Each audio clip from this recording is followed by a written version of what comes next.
Hello and welcome to the Hello and welcome to the very first video of this series. We're going to be walking through and learning the Ephemere deck. My name is Arthur. I'm the creator of True Black and Ephemere. Now, if you're watching this video, you either already have or are interested in the Ephemere deck. The biggest difference between your standard Rider-Waite-Smith deck and Ephemere is going to be in the major arcana cards. The Rider-Waite deck follows the Fool's Journey, and this deck is going to follow the Hero's Journey. Now, I know that changes can be scary and new things can be intimidating, but don't worry. I specifically am making these videos to help guide you guys through these reimagined major arcana cards. And as soon as we start diving into it, you're going to realize that it's actually very easy to grasp. In fact, most movies, most books that you've encountered in your life probably follow this same journey structure. If you can watch and understand a Disney movie, practically any Disney movie, you're going to understand this structure. It really is that simple. So what is the Hero's Journey and why use it in Ephemere? Or why use it in any tarot deck at all? These two questions are going to be the topic of this first introductory video, so let's get started. First, what is the Hero's Journey? Around 1950, a writer named Joseph Campbell made an observation that many of the mythologies and stories he encountered followed a similar pattern, from the Epic of Gilgamesh in Sumer to the story of Prometheus in Greece, to the Ramayana in India, and then the winged serpent in Quetzalcoatl, South America. He argued that despite the vast geographic and cultural differences, these stories shared a similar structure because this structure was something integral to the human experience, something that all people from all places had in common. He called this underlying structure the hero's journey. Now, it's a stretch to say that all stories share the same structure, and Campbell has had many critics through the years, but he did hit on something important. Many stories do share this structure, and more importantly, many stories that we connect with share this structure. These are stories that we aspire to and that we hope we can embody. Distilled down to the absolute simplest terms, the hero embarks on a journey, in some cases is forced to, is victorious in a crisis, and then returns transformed or with a reward. It's that simple. 3 parts. They go out, they accomplish a thing, and then they come back better, hopefully. Officially, there's a lot of intervening steps, and it's important to remember that this isn't a strict formula. Stories can include some, most, or just a few of these steps, and most stories don't include them all. But the most important parts of the hero's journey, in my opinion, are these.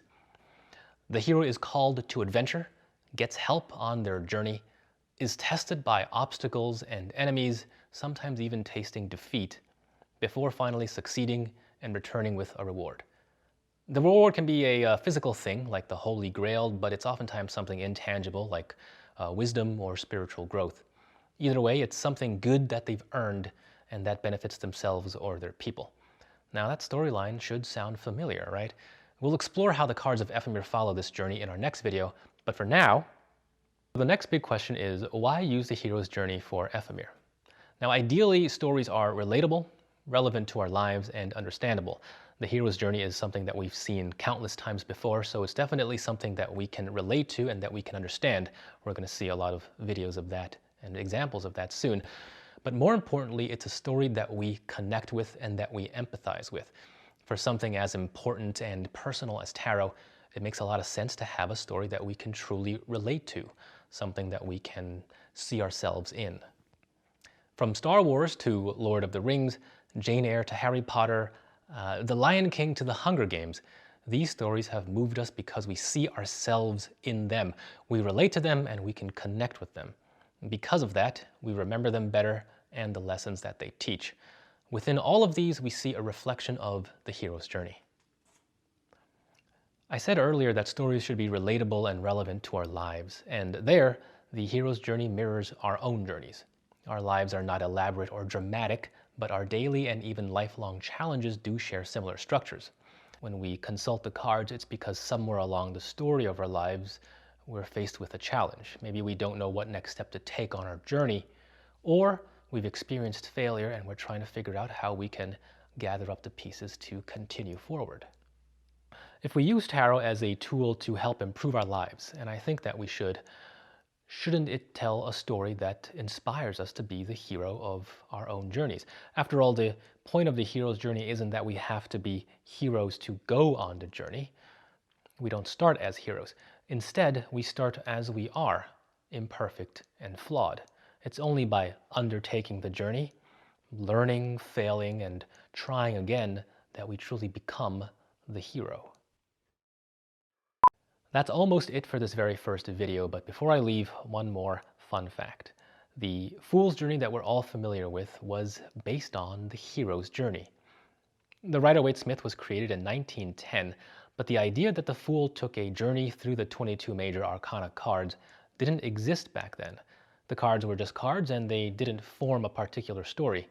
Joseph Campbell first wrote about the hero's journey in 1950, and then 20 years later, the idea of the fool's journey was created. It wasn't until after Joseph Campbell wrote about the hero's journey that another writer, Eden Gray, was inspired by that idea and introduced the fool's journey. She wanted to make learning the tarot easier and thought the hero's journey was a great vessel for helping to learn the major arcana cards. Up until that point, the majors didn't have any cohesive storyline or journey to tie everything together. The standard tarot deck was never made with a particular story or journey in mind, but it's been 110 years since the Rider-Waite-Smith deck was introduced, and over 400 years since the very first deck itself appeared. Since then, we've changed the way that we understand and interpret the cards. Ultimately, tarot is a creation that we all share in. That includes you and that includes me, but we're not the same people that we were over 100 years ago, and they're not the same people from the generations that came before them. Over hundreds of years, as the creators change, should the creations change as well? Okay, that's it for now. Thank you guys for joining me. Next time, we're going to take a look at Ephemere's cards themselves, which we didn't get a chance to this time. We'll finally dive into the cards, the major arcana, and we'll explore not just how they relate to the hero's journey, but our own journeys. Thank you guys for joining, and good night.